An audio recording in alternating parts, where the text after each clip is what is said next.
আধুনিক সময়ৰ পৰিৱৰ্তনৰ লগে লগে প্ৰযুক্তিবিদ্যাৰ ন ন উদ্ভাৱন আৰু অৰ্থনৈতিক ব্যৱস্থাপনাত বিস্ময়কৰ পৰিৱৰ্তনৰ সূচনা হৈছে। বিশেষকৈ বিত্তীয় লেনদেনৰ ক্ষেত্ৰখনত মোবাইল ফোনত উপলব্ধ হোৱা বিত্তীয় সেৱা আৰু প্ৰযুক্তিয়ে লেনদেনৰ পদ্ধতি আৰু স্বৰূপ সলনি কৰি পেলাইছে। বিত্তীয় লেনদেনত ব্যৱহৃত এই অত্যাধুনিক প্ৰযুক্তিৰ সহায়ত জলজীৱন মিছন অসমেও ৰাইজৰ সৰ্বসাধাৰণ জনগণৰ জীৱনলৈ আমূল পৰিৱৰ্তনৰ সূচনা কৰিবলৈ সংকল্পবদ্ধ হৈছে। একেদৰে জলজীৱন মিছনেও ঠিকাদাৰ আৰু কৰ্তৃপক্ষৰ মাজত যাতে কাম কাজসমূহ সুচাৰুৰূপে আগবঢ়াই নিব পাৰে তাৰে ভিত্তিত এক নতুন mobile app contractor task management app প্ৰস্তুত কৰিছে। এই এপটোৰ জৰিয়তে ঠিকাদাৰসকলে প্ৰতিটো স্তৰতে কাম কাজসমূহৰ গুণগত মানৰ বিৱৰণ উপস্থাপন কৰিব পাৰিব।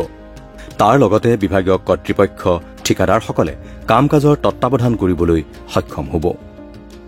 তদুপৰি প্ৰতিটো স্তৰতে কাম কাজসমূহৰ বিনিময়ত নিৰ্দিষ্ট সময়ত নিৰ্ধাৰিত পুঁজি এই এপটোত দিয়া তথ্যৰ যোগেদি লাভ কৰিব পাৰিব।